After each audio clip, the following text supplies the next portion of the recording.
vamos a través de Nancy, a recorrer todos los puntos relevantes de estas nuevas obligaciones que se nos imponen, y ahí en el chat pueden hacer las preguntas, pero al final vamos a abrir un espacio para evacuarlas todas. Don Carlos, buenos días. Nancy, muchas gracias por estar. Buenos días, don Rafa. Buenos días, don Rafael. Buenos días, don Rafa. Ok, bueno, bueno, como les comentaban ya mis compañeros anteriormente, la idea de hoy es ver todo lo que está relacionado con lo que es el reglamento, el acuerdo de la CIGEF 1319. Vamos a hacer voy para nada más acá. Ay. Ya. Ok, vamos a hacer un recuento, digamos, de lo que también es un poco la normativa vigente, el acuerdo 1118 y la circular externa, que es la que también es la más reciente y por la cual tenemos que brindar información en este mes de mayo. Para retomar un poco, les vamos a comentar, mi compañera Nancy acá les va a comentar sobre esto. Muy bien, en este caso, antes de entrar ya en lo que sería propiamente los diferentes requisitos que vamos a ver y las medidas de cumplimiento, recordar que todos estos pues, requisitos tienen un asidero legal, no es que su jefe se los sacó del sombrero o que pues simplemente es ganas de complicar, ¿verdad?, la gestión con el cliente, sino que tienen una base legal que se fundamenta en la universalidad del deber de colaboración en la prevención y represión de la legitimación de capitales, del financiamiento del terrorismo y del financiamiento a la producción de armas de destrucción masiva. Entonces, la ley 7786, que es del año 1998, ha venido sufriendo diferentes reformas a través de los años. La primera en el año 2001 y la más reciente en el año 2017 a través de la ley 9449. A través de la ley 9449 es que dicen que no se escucha. Voy a subirle el volumen.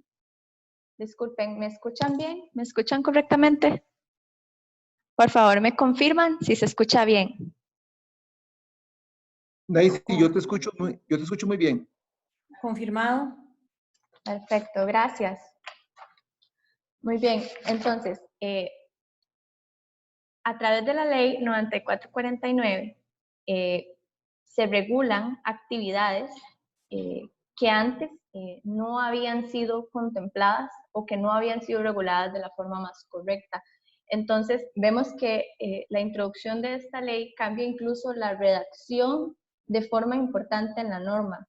Entonces, vemos cómo se incluyó en el literal B del artículo 15 bis a las personas físicas o jurídicas dedicadas a comprar y vender bienes inmuebles de forma habitual y profesional, que es el grupo por el cual estamos acá. Muy bien. Nada más para hacer un breve repaso, todas estas modificaciones que ha venido sufriendo la normativa se deben a la intervención o la interacción que ha tenido el Grupo de Acción Financiera Internacional, el GAFI y también el GAFI-LAT, que es para Latinoamérica, la influencia que ha venido ejerciendo, la presión, ya que ellos estaban básicamente, tenían una incomodidad con la forma en que se estaban regulando ciertas actividades, o más bien la forma en que no se estaban regulando ciertas actividades. Entonces simplemente es como para hacer un recordatorio de que tenemos esta presión internacional de que el país debe buscar promover y crear medidas de contención, de represión de lavado de activos, del financiamiento del terrorismo y demás, y delitos así de esa naturaleza, y que sirve, digamos, como fue el boost para las modificaciones legales que hemos venido sufriendo. Muy bien, tenemos a SUGEF como la entidad supervisora y fiscalizadora, es la entidad a la que se le delegó toda esta, velar por esta regulación, y es a la que vamos a tener entonces sucesivamente que venir a brindarle toda la información, y la que va a venir a través del CONACYT, que aprueba los reglamentos, a promulgar los diferentes requerimientos y demás. Ya lo que son circulares externas, eso sí las emiten directamente ellos, pero ya cuando se trata de reglamentos, sí vienen aprobados por CONACYT. Ok.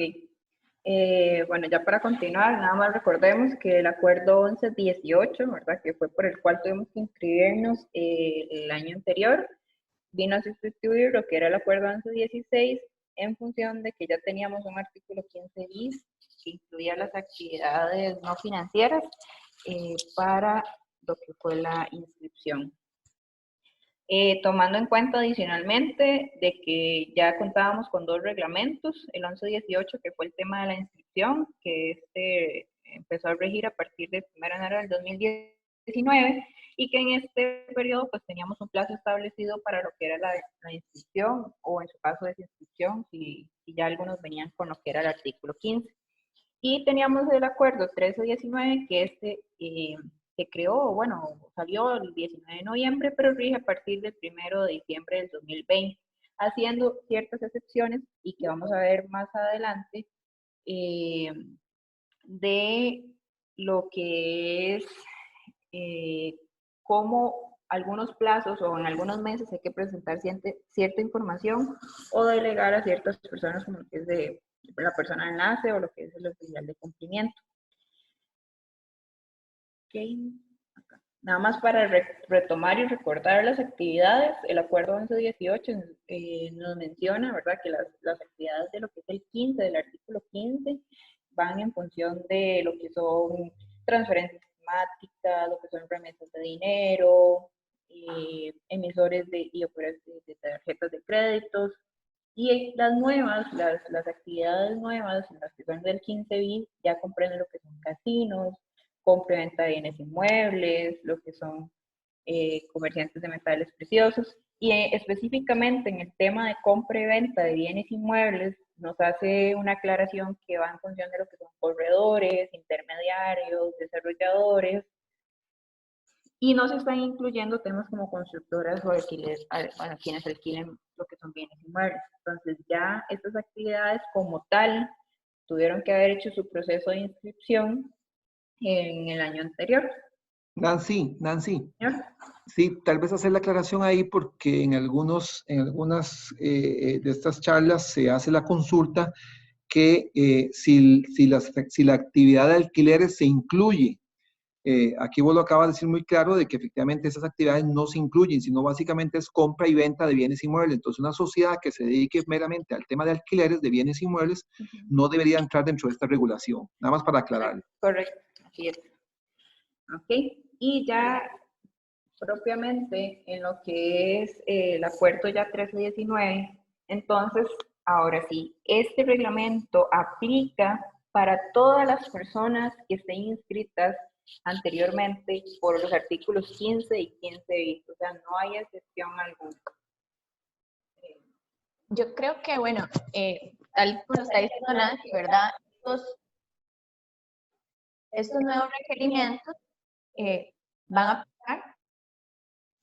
a aplicar para efectos de quienes ya son obligados inscritos como tal. Entonces, bueno, nosotros comentábamos al interno que efectivamente antes de hablar, digamos, es como una introducción a cuando ya entremos en materia de los requisitos. Ciertamente sí reconocemos que vienen a generar ciertos retrasos, vienen a generar una carga operativa.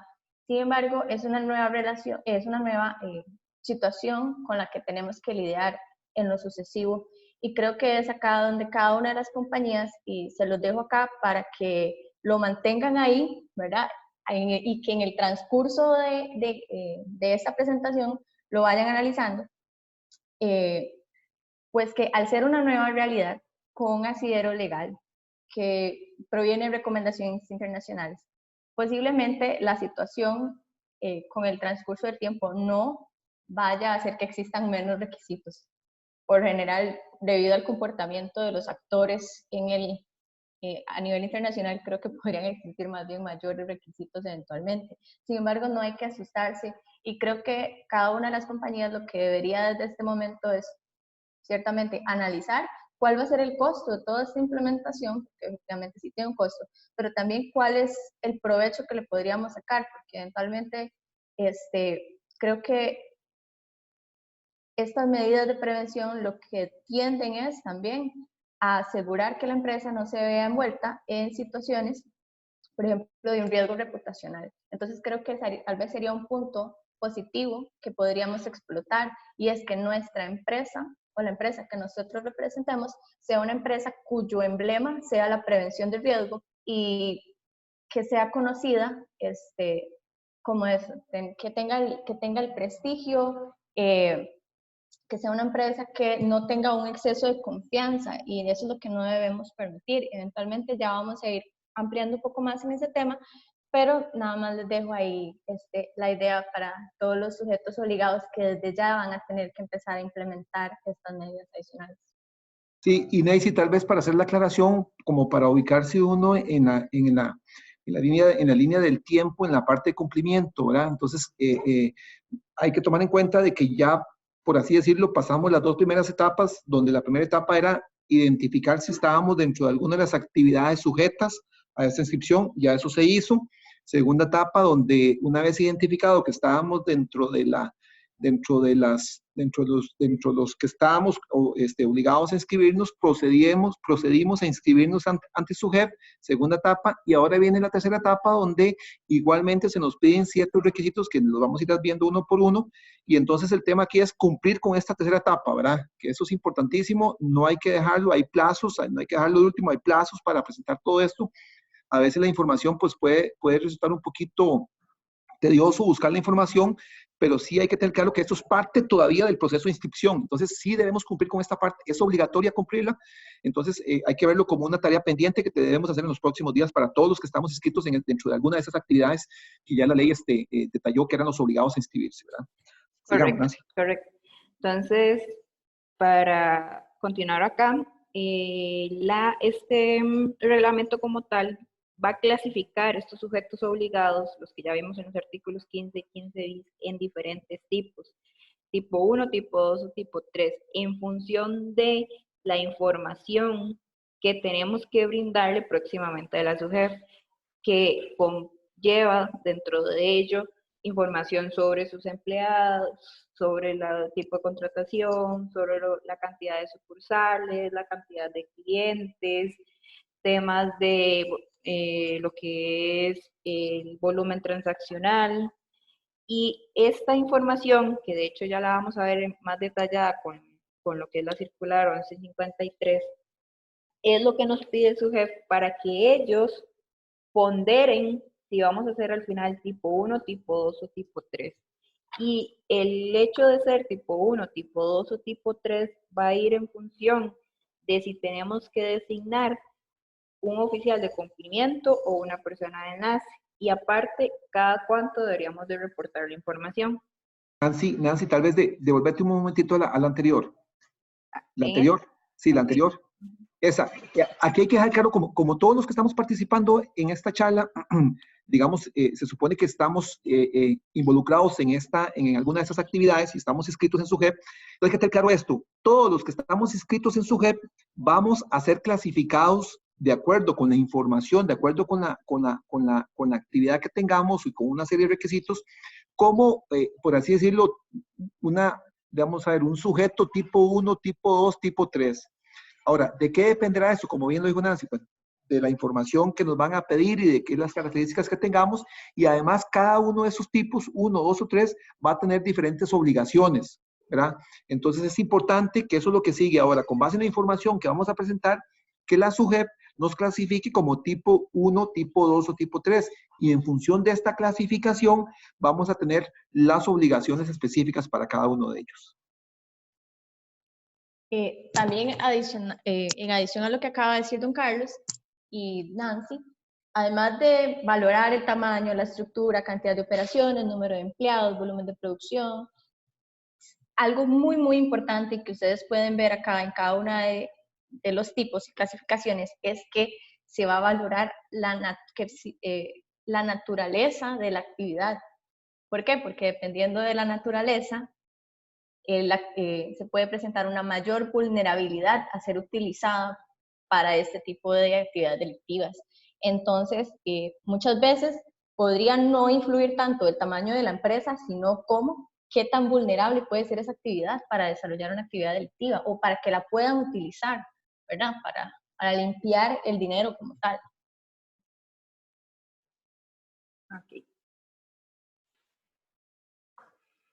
Adicionalmente, este reglamento nos habla un poco de lo que es el procedimiento para lo que es la administración del riesgo del sujeto obligado. Entonces nos dice que en este procedimiento lo que vamos a tratar es de identificar, de evaluar, de monitorear, controlar y mitigar estos riesgos considerando diferentes temas, como los clientes que tenemos, como los canales de distribución, las ubicaciones, esos productos que era o servicios, ¿verdad? Que también es en complemento a lo que comentaba Nancy, ¿verdad? Que dependiendo también de la actividad, pues hay algunas que son más vulnerables que otras.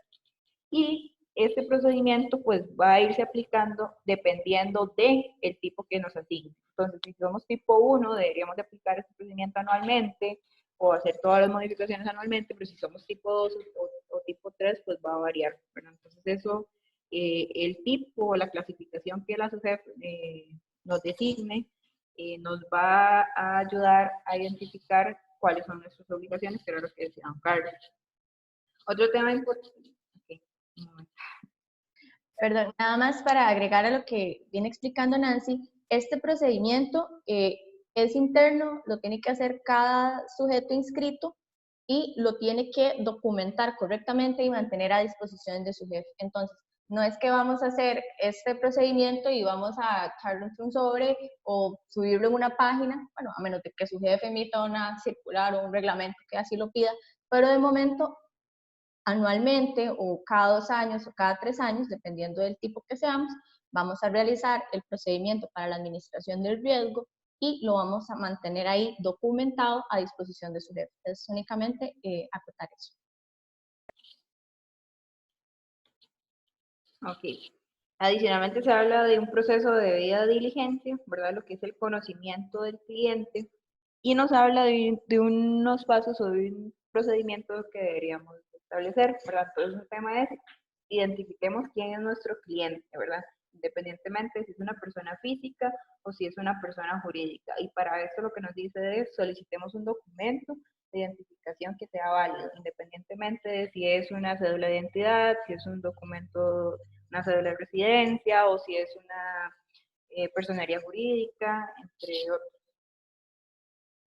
Muy bien, en adición a lo que dice Nancy, digamos, desde que partimos de la identificación del cliente, el pilar de la prevención y de la represión de este tipo de delitos es la información, totalmente. La información es el pilar. Entonces, ¿para qué nos va a servir a nosotros la identificación del cliente? Para eventualmente poder determinar que el cliente tiene una operación que es inusual.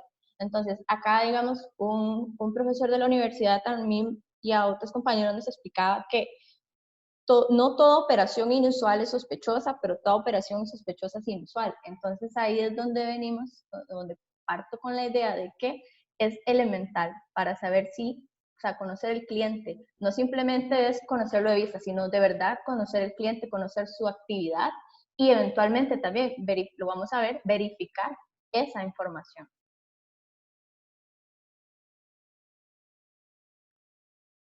Ok, bueno, como les comentaba, entonces en cuanto a lo que son personas físicas, no tenemos como documentos, puede ser lo que es la cédula de identidad, ya lo que es el documento de identidad, digamos, expedido por lo que es la Dirección General de Migración y Extranjería, algún documento expedido por el Ministerio de Relaciones Exteriores oculto, o el pasaporte en el caso de ser personas, digamos, extranjeras no residentes. Para personas jurídicas, lo que es una certificación de personería jurídica que esté vigente, o ya sea una certificación emitida por un notario público. Como parte de los comentarios que se establecen ahí, es que, por ejemplo, en lo que son personas jurídicas domiciliadas en el exterior, se deberían de presentar documentos que sean similares para lo que se está solicitando acá a personas jurídicas, pero que estén apostillados preferiblemente. En el caso de casinos, lo que dice es, bueno, que sus transacciones superen un monto superior a lo que son $3,000. En el caso de comerciantes de metales preciosos, digamos lo que son $15,000. Entonces eran como adiciones que hace el reglamento. También tenemos una segunda parte que es clasificar al cliente, y aquí el clasificar al cliente es si este cliente podemos decirse que es habitual o que es ocasional. Nancy, perdón que te interrumpa. Entonces, digamos, para tener claro que el primer paso que hay que hacer, el primer punto que hay que cumplir es la identificación del cliente. Correcto. Que básicamente, viendo los requisitos, digamos, no es una recopilación de información muy amplia, ¿verdad? Básicamente es cédula jurídica de la sociedad, personería, en caso de persona física, la cédula de identidad o el pasaporte. Entonces, digamos que no es una información, digamos, muy amplia, pero básicamente lo que se ocupa es identificar, por así decirlo, nombres y apellidos de las personas y su residencia, digamos, si son costarricenses, si son extranjeros de pasaporte, ese tipo de cosas. Entonces, el primer punto es identificación del cliente.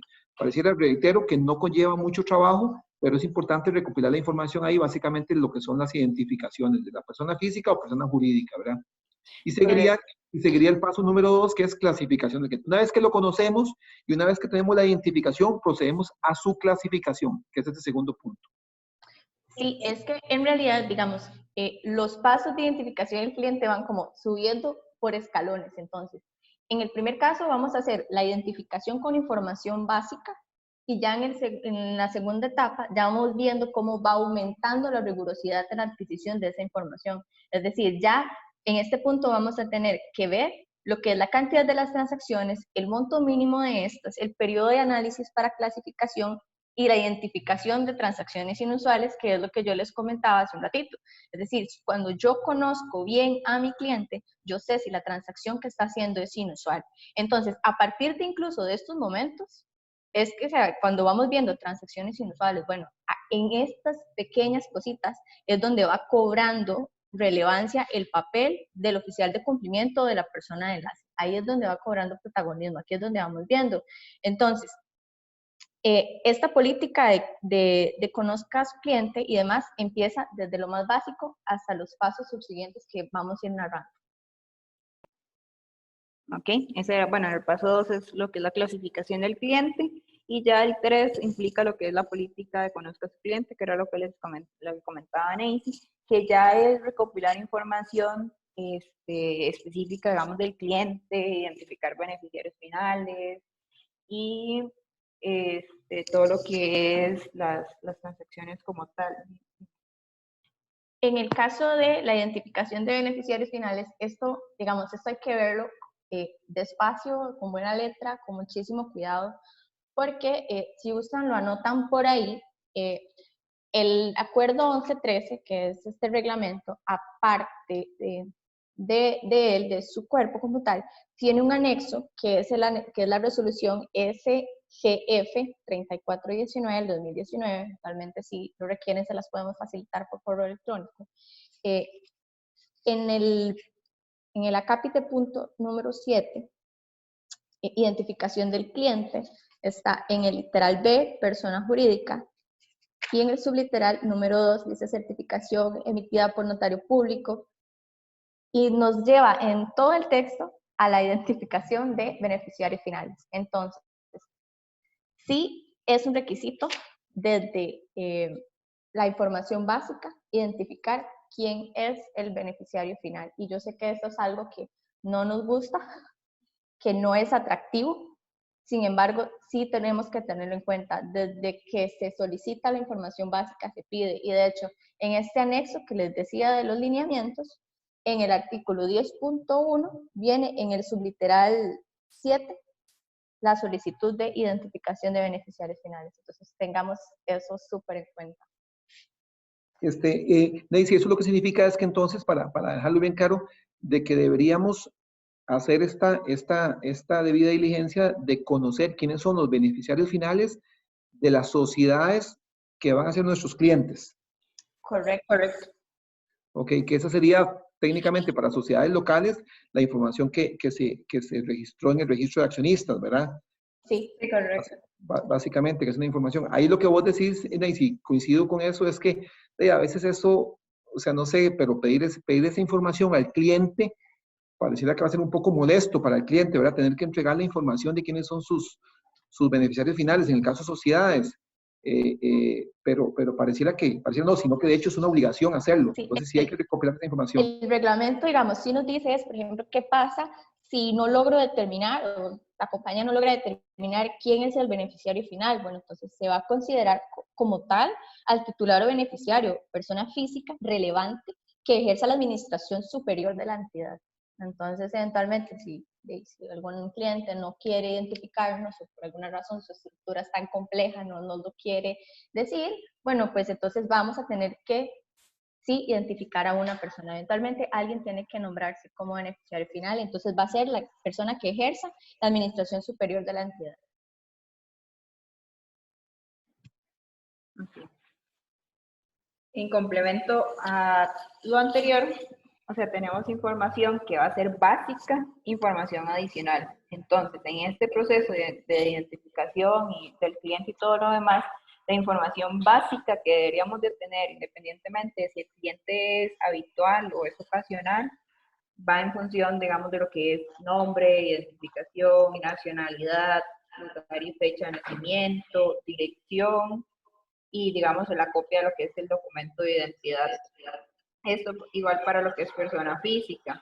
Pero adicionalmente, en caso de que ya el cliente se catalogue como habitual, nos dice que debemos de considerar información como el país de residencia, la profesión y ocupación, el nombre del patrono, y esto es súper importante, el propósito y la naturaleza de la relación comercial, la cuantía mensual estimada de las operaciones que efectúa, y esto también súper importante, la descripción del origen de los fondos y la justificación documental de este proceso.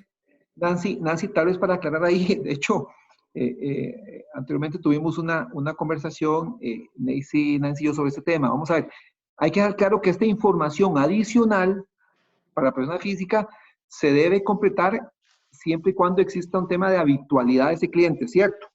Sí, Carlitos, sin embargo, yo sí soy de la postura un poco conservadora y especialmente para efectos de la industria inmobiliaria, que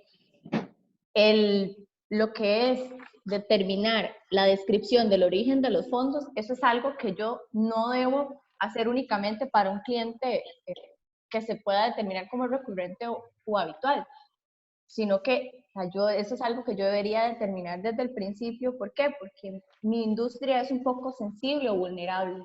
Entonces yo debería actuar de una forma completamente preventiva o conservadora en ese sentido. Ok, sí. Aquí lo importante exactamente, como vos dices, es un tema, digamos, de tener la información necesaria por un tema preventivo.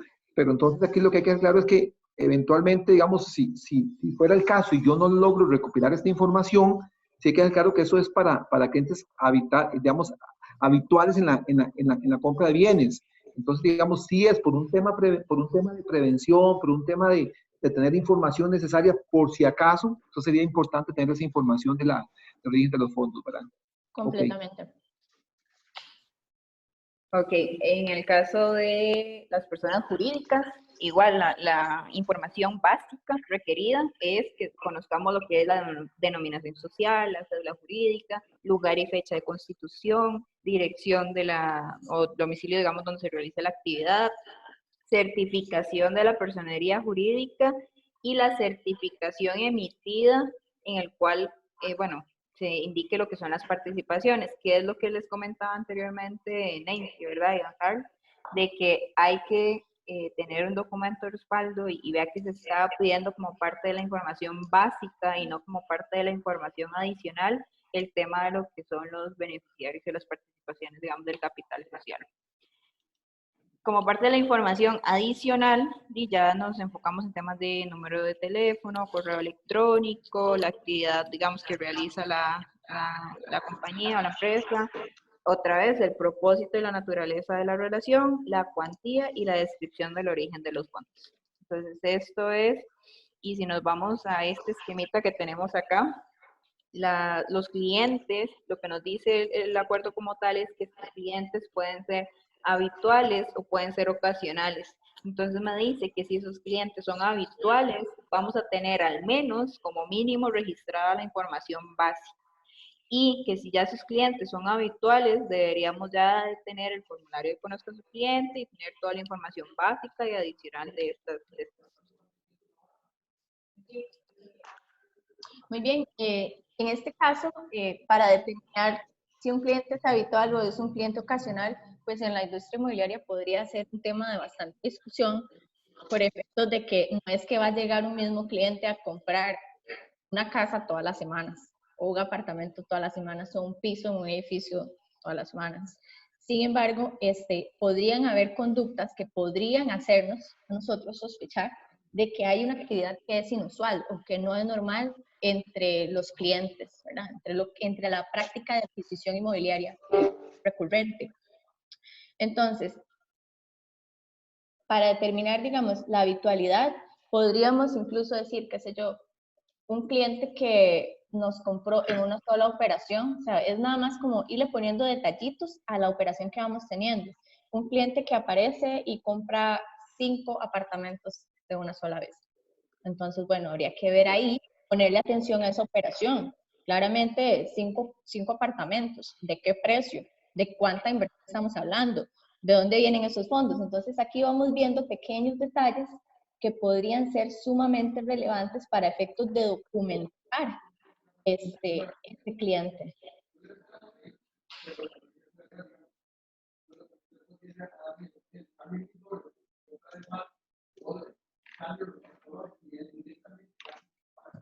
Okay. Se escucha un poco cortado. Es que parece que alguien está hablando al fondo, de fondo. Me entonces, parece que es don Rafa, pero... parece que es Rafa, sí, no sé. Sí, me pareció la voz de don Rafa también. Ok, bueno, continuemos, don Rafa. No sé. Para lo que es ya el procedimiento para la clasificación del riesgo, entonces, bueno, ya tenemos en cuenta que deberíamos de tener información de nuestros clientes, de lo que es nacionalidades, actividades, estructuras, etcétera. Entonces, eso es parte del tema. Otro tema que es muy importante y sobre el cual se habla en el reglamento, en el acuerdo 1319, es el oficial de cumplimiento o lo que es la persona de enlace. Entonces, oficial de cumplimiento va a ser los que se clasifiquen como tipo 1 van a estar con un oficial de cumplimiento, pero los tipo 2 y tipo 3 van a designar lo que es una persona de enlace. Entonces, estas personas se van a encargar de lo que es identificar o de aplicar y estar en contacto directo con lo que es la subjefa. ¿Qué requisitos tiene? Bueno, o sea, primero... Nancy, ¿sí? perdón, para dejarlo bien claro, los que sean clasificados como tipo 1, ya dijimos anteriormente que habían 3 tipos. Tipo 1, que íbamos a ser clasificados de acuerdo con 3 tipos, 1, 2 y 3, dependiendo de ciertas características, ¿verdad? Entonces, al tipo 1, clarísimo que le va a corresponder designar un oficial de cumplimiento. O sea, si yo, una vez que yo brinde toda la información, la SUGEF me clasifica como tipo 1, yo me voy a ver obligado a designar un oficial de cumplimiento. Correcto, sí. Ahora bien, si con la información que yo suministro, SUGEF me clasifica como tipo 2 y 3, entonces ya no sería un oficial de cumplimiento, sino sería una persona de enlace en lo que yo tengo que nombrar. Entonces, Sí, correcto. Prácticamente para concluir sería decir que el oficial de cumplimiento básicamente sería para los que son clasificados como tipo 1 únicamente. Sí, correcto. De hecho, en principio, en estos primeros meses, como todavía no tenemos la clasificación como tal, lo que nos pide la SUGEF es que designemos una persona de enlace ahorita, actualmente. ¿Por qué? Porque todavía no vamos a saber qué clasificación tenemos. Ok, requisitos, como les mencionaba, entonces que sea una persona mayor de edad. Lo que dice es que tenga al menos cierta formación académica en lo que es un oficial de cumplimiento o algo así. Eso pues no es como que exista una especialidad en oficial de cumplimiento, pero sí, o sea, por lo menos que tenga conocimiento en temas de cumplimiento.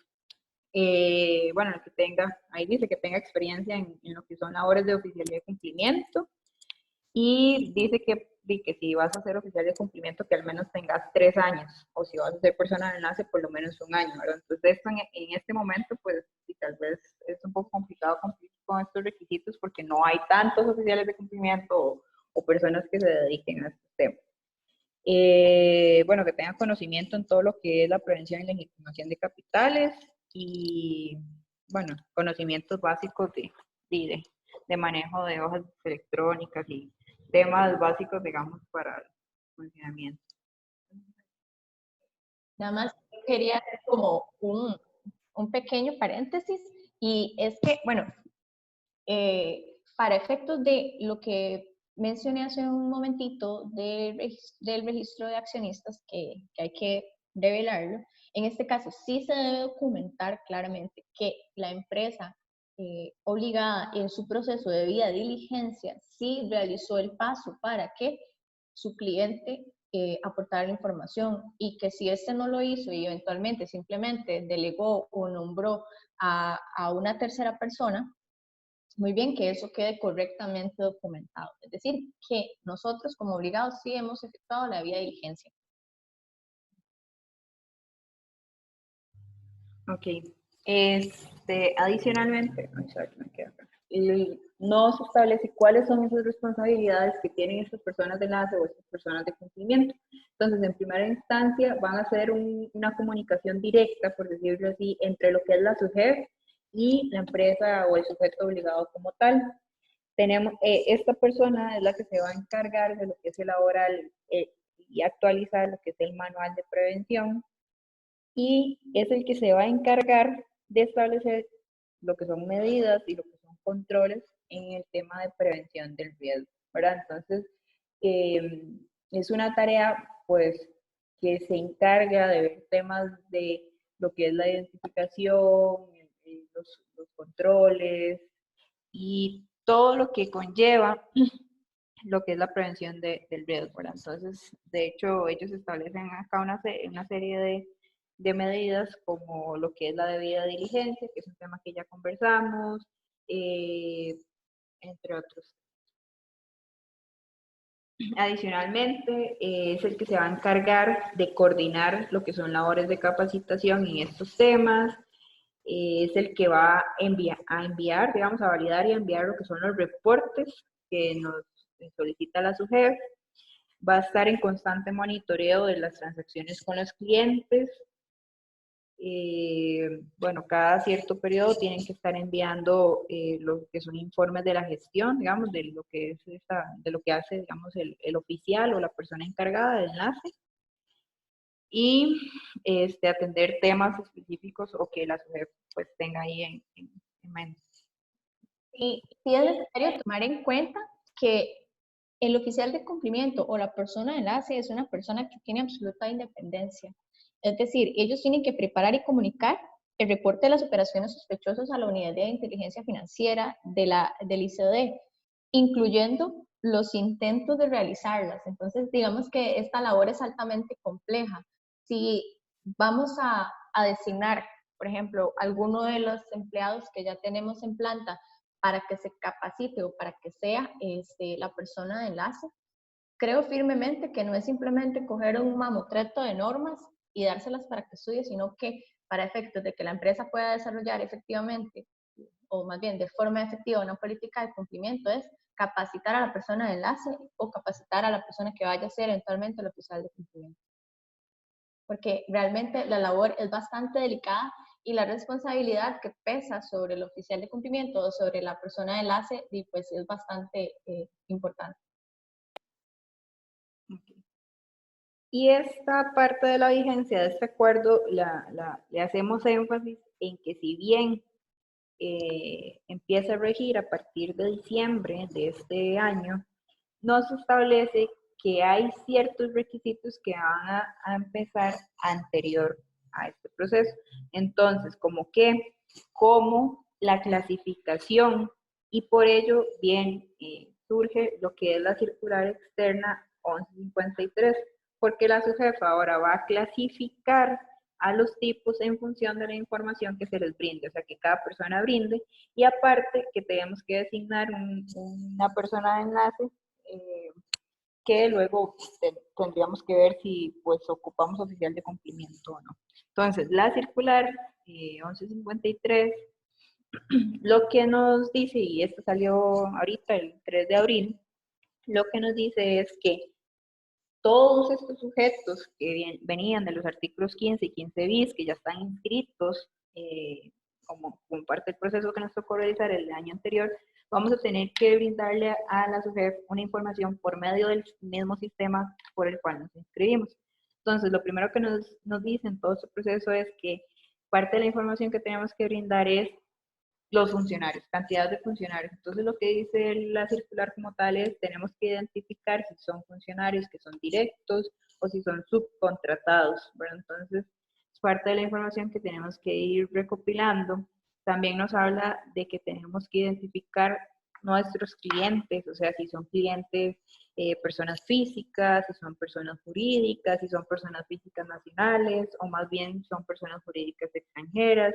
Podemos tener una mezcla de todo, pero generalmente lo que nos dice es, en su mayoría, que podemos tener más, o sea, qué tipo de clientes podemos tener más. Adicionalmente nos pide, digamos, que si tenemos sucursales, bueno, entonces en que si son nacionales o si son extranjeras, y nos pide información sobre estas sucursales. Y el tema de los instrumentos de pago, pues nos habla de si es dinero en efectivo o si es dinero que se envía, digamos, al exterior. En este caso, respecto al dinero en efectivo, recientemente nos llegó una consulta a un cliente que nos decía, pero es que en mis transacciones yo no tengo dinero en efectivo, o sea, yo ni siquiera tengo un cajero, no tengo cash de ninguna forma. Entonces, acá, para estos efectos, todavía SUGEF no ha subido el video explicativo de cómo se va a desarrollar la dinámica en la plataforma, pero si partimos de lo que ya viene en el acuerdo 1319, donde se indican porcentajes para efectuar la clasificación, intuimos que lo que va a venir en el sistema es opciones para que nosotros podamos determinar el porcentaje de dinero en efectivo que efectivamente tenemos. Si es 0, si es un 25%, si es un 15%, ahí lo veremos, pero de momento intuimos que se va a realizar de esa manera.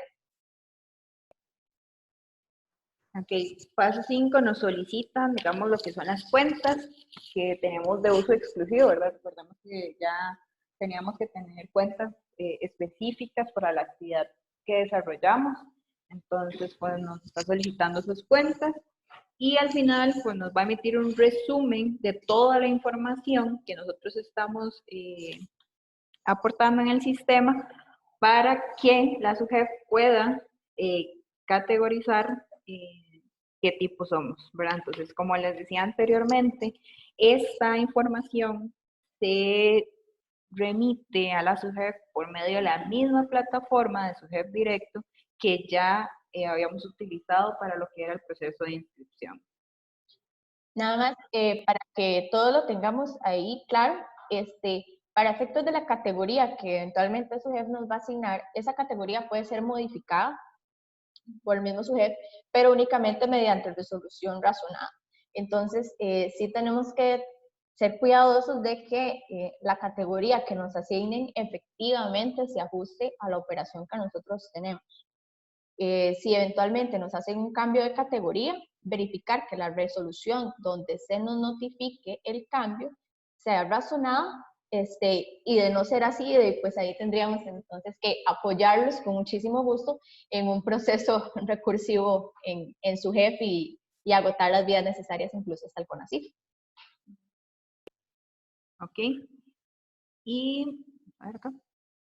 Y acá es importante que quien va o quien es el responsable de lo que es subir la información es el representante legal de, digamos, en este caso de las entidades, o, bueno, dice que puede ser también un apoderado del sujeto inscrito. Recordemos que esta persona tiene que tener sí o sí firma digital, Bueno, ya la mayoría, por el tema del registro de transparencia, pues ya contamos con lo que es firma digital, pero igual como para hacer la aclaración. Ahora, en cuanto a lo que es el envío de la información, en el 2020, o sea, en este año en el que estamos, lo que nos dice es, vamos a enviar la información con corte a marzo en el mes de mayo y con corte a septiembre en el mes de octubre. Esto solo para este periodo 2020. Ya para los siguientes años deberíamos de enviar la información igual con corte a marzo y a septiembre en los primeros 15 días de abril o de octubre, ¿verdad? Respectivamente. Entonces, solo en este periodo, porque estamos empezando, tenemos como un plazo, digamos, del mes completo, digamos, mayo y octubre para presentar la información. Sí, resaltar que para el envío de la información en los años siguientes, nótese que no se está haciendo diferenciación por tipo o clasificación de sujeto obligado. Entonces, hay que reconocer que se aplica para absolutamente todos los tipos. Ok, y en lo que es cuando la SUGEF nos va a comunicar qué tipo somos, bueno, esto lo que dice es que en el mes de noviembre nos indicará el tipo, o sea, ellos tienen durante el mes de noviembre para indicarnos qué tipo somos, y esta clasificación la vamos a tener vigente hasta el 1 de enero del 2021. Entonces, en noviembre nos dicen somos tipo 2 y vamos a mantener esta clasificación y sus respectivas responsabilidades hasta el 1 de enero del 2021, en donde ya sea que se nos mantenga la clasificación o se nos asigne una nueva clasificación como tal. Ok, la categorización, o sea, la actualización, es decir, que nos puedan modificar la categoría, es un proceso que ellos dicen que lo van a hacer cada 2 años y aplicaría en enero del año, digamos, siguiente al cambio que se realizó. En temas de oficial de cumplimiento, persona de enlace, este comunicado externo lo que establece es que vamos en la misma plataforma, en el SUGEF directo, en la sección de roles, vamos a indicar quién es esa persona de enlace o ese oficial de cumplimiento y todas sus características, ¿verdad? Entonces, en este momento, como todavía no conocemos cuál es nuestra categoría, entonces vamos a designar una persona de enlace en el mes de abril, digamos, durante los 10 días hábiles de abril, y lo vamos a mantener en caso de que nos asignen categoría número 1, entonces sí deberíamos de indicar quién va a ser el oficial de cumplimiento, pero eso va a ser posterior, digamos, a lo que es el tema de la clasificación. ¿Tienes algún comentario? Bueno, de nuestra parte estaríamos como con la presentación y obviamente atento a lo que son las consultas que te han dado.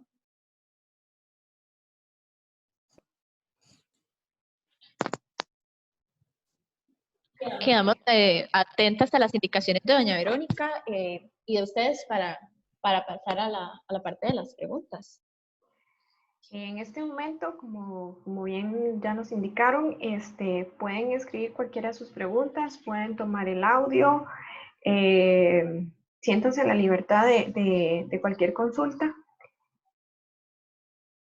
Vamos a dar un momento para ver si alguien se anima.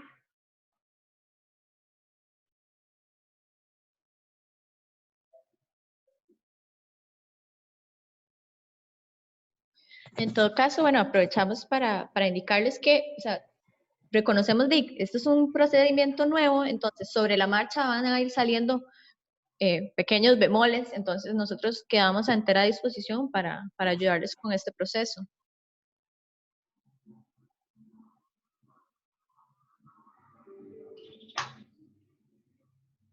Bueno, pareciera que no hay preguntas. Yo creo que entonces estamos. Les anuncio de manera adelantada que el día 29 de mayo vamos a tener una charla capacitación dada por el Instituto de Control de Drogas relacionada con este tema. Va a ir muy enfocado a las personas que van a estar en el rol del oficial de cumplimiento, y se va a dar una certificación. En los próximos días vamos a estar enviando más información.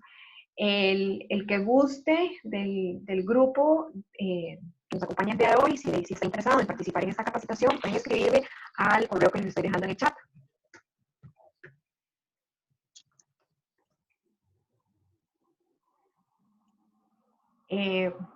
Sienten la Igual libertad. sí. Sí, igual si todavía hubiera consultas, si las prefieren pasar por correo, como sea, con todo gusto, estamos a la orden. Ahí el tema es álido, pero me parece que pueden surgir cosas muy específicas, que igual si nos pasan un correo, encantadísimos las podemos evacuar. Perfecto. No sé si don Carlos o don Rafael tienen alguna intervención de conclusión, y si no, ya vamos finalizando.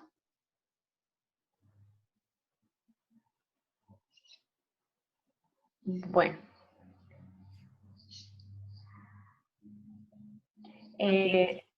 Entonces, les agradezco mucho su participación. Espero que les sea de utilidad esta charla. Y como dijo, bueno, no sé si el que habló fue don Rafael, están... Sí, Sí, perdón.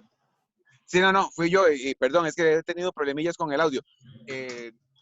Como para concluir, sí, estamos claros de que nos están imponiendo cada día más obligaciones y la idea es estar claros de cómo cumplirlas. Cualquier duda que pudieran tener ahí, con todo gusto. Más bien, muchísimas gracias por haber participado. Bueno, señores, muchísimas gracias y espero que tengan un buen día. Gracias. Gracias.